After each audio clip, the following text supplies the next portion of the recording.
तलाक हसन यानी एक एक महीने के अंतराल में पति की तरफ से अपनी पत्नी को तलाक कहना और 3 महीने पूरे होने के बाद यानी 3 बार तलाक बोलने के बाद उस शादी का खत्म हो जाना, मतलब पति को एक तरफा अधिकार कि वो शादी को खत्म कर दे।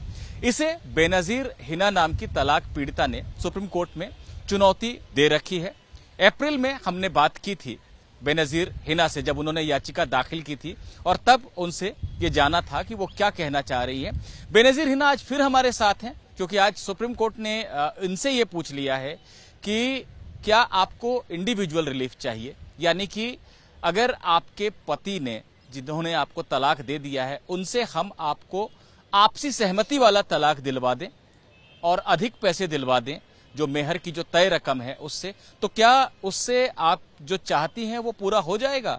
यानी आप शादी को खत्म करने को तैयार हैं या फिर आप ये चाहती हैं कि इस मुकदमे को आप आगे तक लड़ें?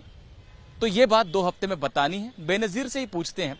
बेनजीर, आपने कानून को चुनौती दी थी जब, मैंने अप्रैल की बात इसलिए की अपने स्टेटमेंट में क्योंकि तब मैंने सबसे पहले बात की थी मीडिया में और आपका व्यू जानना चाहा था कि आपको क्या चाहिए। तब मुझे याद है कि आपने कहा था कि मैं सिर्फ अपनी लड़ाई नहीं लड़ रही हूं, ये सारी लड़कियां जो मुस्लिम लड़कियां हैं जो पीड़ित हैं और जिनके गले में एक तरह से तलवार लटकी रहती है कि कभी भी पति नाराज हो जाए और वो छोड़ सकता है, और एक साथ 3 तलाक बोलना तो बंद हो गया है लेकिन एक एक महीने के अंतर में वही चीज होती है। तो मैं सबकी लड़ाई लड़ रही हूं और मैं इसे अंजाम तक पहुंचाना चाहती हूं, ये बात आपने तब कही थी। लेकिन ये बात भी सच है जो सुप्रीम कोर्ट पूछ रहा है कि आपकी एक व्यक्तिगत तकलीफ भी है। पति ने तलाक दे दिया है, 8.5 महीने का बच्चा है आपका, मेहर की रकम बहुत कम थी जो तय हुई थी शादी के समय। तो सुप्रीम कोर्ट पूछ रहा है आपसे कि अगर ये सब कुछ बढ़ाकर दे दिया जाए तो चूंकि शादी आपकी चल नहीं पा रही है, तो क्या आप इससे रजामंद हैं, इससे सहमत हैं? मैं आपसे जानना चाहता हूं कि आपका क्या व्यू है इस पर। सर, मैं शादी बिल्कुल भी ख़त्म नहीं चाहती। अगर मैं शादी ख़त्म चाहती तो मैं इतना आगे तक नहीं बढ़ती। मैं शादी ऐसी ख़त्म बिल्कुल भी नहीं करना चाहूँगी। मैं चाहूँगी मेरे पति मुझे अपनाए, मेरे बच्चे को अपनाए और जिम्मेदारियों से ना भागे। इस्लाम की आड़ लेकर, शरीयत की आड़ लेकर जिस तरीके से उन्होंने तरीका अपनाया तलाक हसन मुझे देने का, तो मैं बिल्कुल भी नहीं चाहती कि मेरी शादी खत्म हो। और ये मैंने कोई बिजनेस नहीं बनाया कि मैंने शादी करी, मुझे ज़्यादा पैसा दे दिया जाए तो ये शादी को ख़त्म कर दिया जाए। सर, मेरी इमोशनल अटैचमेंट है इस शादी में और उसी इमोशंस का अंजाम है जो वो बच्चा है हम दोनों के बीच के। तो मैं इस शादी से मानसिक तौर से बंधी हुई हूँ। ये नहीं है कि अगर कोर्ट मुझे कह रहा है कि मोटा पैसा ले लो और ये शादी तोड़ दो, तो ये बिजनेस नहीं है सर। और मैं स्टिल कोर्ट से ये गुहार लगा रही हूँ कि जो मैं पहले अप्रैल में आई थी कि सर इस तरीके की ये जो माननीय न्यायालय है, आपसे मेरी फरियाद है कि इस तरीके से जो ये बैक डोर से मुस्लिम जो पुरुष हैं अपनी बीवियों को जो छोड़ रहे हैं, ये तलाक हसन जैसे आपने बिद्दत बैन किया था इसको भी बंद कर दीजिए। ये भी 3 तलाक ही है। जब इंस्टेंट होता था अब ये मंथली हो रहा है, 3 इंस्टॉलमेंट में हो रहा है। ये सेम वही है। इसमें औरत को पता नहीं होता उसे तलाक क्यों दिया जाता है। अनएप्रोप्रिएट उस पर एलिगेशंस होते हैं। मेरे पहले तलाक में 30 थे, दूसरे जब नोटिस आया उसमें 36 एलिगेशन और तीसरे में 40। आप खुद देखिए जिस शख्स के साथ मैं रह ही नहीं रही हूँ और एलिगेशंस कैसे बढ़ गए। आप खुद देख लीजिए कि 7 दिसंबर 2021 से हम साथ में नहीं है, हमारे बीच कोई डायलॉग्स नहीं है, कोई बातचीत नहीं है, लेकिन फिर भी 19 अप्रैल को पहला तलाक आता है बिना डायलॉग के और उसमें 30 एलिगेशंस होते हैं। उसके बाद भी हम दोनों अलग हैं तो वो 6 और बढ़ जाते हैं। उसके बाद तीसरा आता है तो 4 और बढ़ जाते हैं। आखिरी तक 30 से 40 हो जाते हैं, 10 एलिगेशंस और बढ़ जाते हैं। इसमें उसको पता ही नहीं है औरत अब उन एलिगेशंस का जवाब कहाँ दे, अब वो अपनी बात कहाँ रखे। ये तो बिल्कुल ही ऐसा हो गया कि बस वो तड़पे। आप होते ना मरने वाले से भी पूछ लिया जाता है उसकी आखिरी ख्वाहिश क्या है, लेकिन इन तलाकों में ये नहीं पूछा जाता कि औरत क्या चाहती है। वो तलाक मैंने आपकी आवाज को गौर किया क्योंकि पहले भी बात की थी, तब एक जज्बा दिख रहा था आपके अंदर की बदलना है चीजों को। आपने ये भी कहा था कि आखिरी दम तक लड़ना है, इसको खत्म कर देना है। आज आपकी आवाज में एक भर्राहट है, थोड़ा आप परेशान लग रही हैं। तो क्या ये पूछे जाने से आपको परेशानी है? इसका जवाब तो आप ना कह के कोर्ट को दे सकती हैं। ये कोर्ट ने पूछ लिया तो उसमें आप क्या इससे परेशान हैं? देखिए, परेशान नहीं हूँ, हर्ट हूँ। जो एक बात कही गई ना कि महर की रकम कम है और हम उस लड़की को, मतलब जो पिटिशनर है, उसको ज्यादा रकम दिलवा देते हैं और चाहे खुला तरीके से या मुबारक तरीके से तलाक करवा देते हैं। तो सर, ये एक ना औरत के आत्मसम्मान को ना बहुत बड़ी ठेस है, जो मैं हर्ट हुई हूँ। मैं परेशान नहीं हूँ, मैं जो है वो बड़ी हर्ट हुई हूँ इस चीज से कि आप मोटा पैसा ले लो और तलाक ले लो। तो ये कोई बिजनेस नहीं करा मैंने कि मैं इस शादी में बिजनेस करने के लिए बंधी थी। मैं अपना पैसा छोड़ के आई हूँ हस्बैंड के पास और मैं खुद कैपेबल हूँ। मेरे माँ बाप ने सर मुझे इस लायक बनाया है। मैं आज भी इंडिपेंडेंट हूँ, अपने हाथ पैरों पे खड़ी हूँ। 3.5 महीने का बच्चा छोड़ा था मेरे हस्बैंड ने मेरे पास और आज वो 31 अगस्त को 1 साल का होने जा रहा है। उस बच्चे को मैं अकेले संभाल रही हूँ, अकेले पाल रही हूँ और खुद को भी पाल रही हूँ। तो ये कोई बिजनेस नहीं थी शादी के मोटा पैसा ले लो और इसको खत्म कर दो। जो मेरे पति ने गैर शरीयत और इल्लीगल तरीके से जो काम किया है, मैं उसके खिलाफ खड़ी हूँ कि इनको बैन करना चाहिए। सुप्रीम कोर्ट से मैं गुहार लगा रही हूँ, हाथ जोड़कर विनती कर रही हूँ कि आप उन चीजों को बैन कर दो। मैंने कोई एजेंडा नहीं चलाया है कि मैं किसी एजेंडा के तहत आई हूँ, हाँ शोर मचा दूं। ये कोर्ट ने कही ये बात कि हम चाहते हैं कि मामले का कोई समाधान हम कर दें, इसका किसी और तरह का एजेंडा इसमें न चले।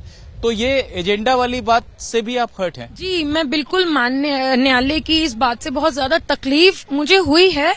ये मैं कोई एजेंडा दुकान नहीं मैंने खोली है कि मैं शादी में दुकान चलाने के लिए, बिजनेस के लिए मैं आई थी और फिर 11 महीने के बाद मैं इस शादी से अलग हो रही हूँ और फिर मुझे मोटा पैसा दो, फिर मैं तुमसे खुला या मुबारक ले लूंगी। तो मैं न्यायालय के, आपके माध्यम से न्यायालय को ये बताना चाहती हूँ और जो 2 हफ्ते बाद की डेट दी गई है उसमें भी खड़े होकर मैं वहां बताऊंगी। सर, मैं भी आपसे एक बात कहना चाहता हूं, क्योंकि मैं बरसों से कोर्ट को कवर कर रहा हूं। जज ये सवाल करते हैं, टिप्पणी करते हैं, क्योंकि मामले को समझना चाहते हैं। इसमें आपको इतना आहत नहीं होना चाहिए कि कोर्ट ये कह रहा है कि आप एजेंडा चला रही हैं या कोर्ट आपसे ये कह रहा है कि आपकी शादी आपने बिजनेस किया है। नहीं, कोर्ट एक बार समझना चाहता है कि आपका व्यू क्या है, उसके आधार पर आगे बढ़ता है। तो पहले तो आप इतना इस पर आप हर्ट मत होइए। और दूसरी बात यह कि आपके पास जवाब देने का ऑप्शन है। आप कोर्ट को ये कह सकती हैं कि नहीं, मुझे ये आपने जो सुझाव दिया है या जो सवाल किया है, ऐसा मैं नहीं चाहती हूँ। मैं ये चाहती हूँ कि मेरी शादी बनी रहे। और अगर आप ये चाहती हैं कि जो पूरा जो व्यवस्था है, इसको चुनौती देने की जो प्रेयर है आपकी, वो भी चले, तो आप कोर्ट को ये भी बता सकती हैं। तो अब आपसे मैं ये जानना चाहूंगा, आप बोलने लगी थी हालांकि कि आप क्या कहेंगे 29 अगस्त को, लेकिन मैंने आपको रोका क्योंकि मुझे जिम्मेदारी लगी कि क्योंकि आप एक आम नागरिक हैं, आपको कोर्ट कचहरी का तजुर्बा कम है, तो मैं आपको बताऊं कि जज सवाल बहुत तरह के करते हैं, क्योंकि उसका उद्देश्य होता है मामले की तह तक जाना। तो अब आप बताइए मुझे कि क्या आप ये जवाब देने जा रही हैं कोर्ट को कि नहीं, ये सुझाव मंजूर नहीं है आपको? हाँ जी, ये सुझाव मुझे बिल्कुल भी मंजूर नहीं है। मैं इस शादी में रहना चाहती हूँ। मैं चाहती हूँ वो जो मासूम बच्चा है, जो भी 1 साल का नहीं है, उसको माँ का भी प्यार मिले और पिता का भी प्यार मिले, और मेरे जो शौहर हैं वो जो जिम्मेदारियों से भाग रहे हैं बीवी और बच्चे की, वो निभाएं। उन्होंने शादी इसलिए नहीं करी थी कि मैं किसी की बेटी को लेके आऊं या एक बच्चे को जन्म दूं। आप ये मेरे माता पिता का तो छोड़ ही दीजिए, आपने एक बच्चे को जन्म दिया है, मासूम बच्चे को, तो आप उसकी जिम्मेदारियों से भागिए मत। आप पति भी हैं, पिता भी हैं, तो आपने ये जिम्मेदारी ली है तो इसको संभालिए। और ये जो आपकी जो जेनेरिक प्रेयर थी कि ये जो व्यवस्था है तलाक हसन, तलाक अहसन, या जो भी यूनिलेटरल एक तरफा तलाक है, वो भी एबॉलिश हो जाए, वो भी खत्म हो जाए, आप उस पर भी कायम हैं अभी? हाँ, मैं उस पर कायम हूँ, क्योंकि सर मैंने वो तकलीफ सही है और सह रही हूँ। मैं एक लड़की को जो अपने हस्बैंड के टच में ही नहीं है, बिल्कुल भी कोई डायलॉग, कोई राब्ता ही उससे नहीं है, और 3 चिट्ठियों के एलिगेशन से ये रिश्ता खत्म हो जाता है, वो भी इल्लीगल चिट्ठियां। तो सर मैं शायद अपने शब्दों में नहीं बताना चाह रही, तो कितनी ऐसी लड़कियां हैं जिनको मिल चुके हैं, मिल रहे हैं, और जिनको ये बता दिया जाता है यही इस्लाम है, यही शरीयत है, यही मुस्लिम लॉ है, यही तुम्हारी नियति है, यही तुम्हारा भाग्य है, वो आगे नहीं बढ़ पाती और किस तकलीफ में वो जिंदगी गुजारती हैं। तो आज मैं उस तकलीफ को लिए हुए यहाँ न्यायालय में उपस्थित हूँ, यहाँ खड़ी हुई हूँ। तो मैं आज भी और अपनी उसी शब्दों पे कायम हूँ, आखिरी सांस तक लड़ूंगी कि प्लीज, हाथ जोड़कर विनती है सरकार से भी और मेरी कोर्ट से भी, सुप्रीम कोर्ट से भी, कि जैसे आपने बिद्दत को बैन किया था, वैसे तलाक हसन, एहसन, जो भी फॉर्म ऑफ डिवोर्स है एज पर मुस्लिम लॉ, उसको आप खत्म कर दीजिए। तो बेनजीर हिना को हमने सुना और ये बहुत हर्ट हैं, आहत हैं जो बातें कोर्ट ने आज पूछी हैं उससे, और जिस तरह से इनका तलाक, जब इन्होंने याचिका दाखिल की थी तब एक ही नोटिस मिला था इनको तलाक का पति की तरफ से। हालांकि उसको, उस प्रक्रिया को भी इन्होंने चुनौती दे रखी है कि पति ने नहीं बल्कि किसी वकील ने उनकी तरफ से लिखकर ये भेज दिया कि मेरे क्लाइंट आपको तलाक दे रहे हैं, तो उसको भी ये मानती हैं कि शरीयत के हिसाब से तो ये बिल्कुल नहीं हुआ।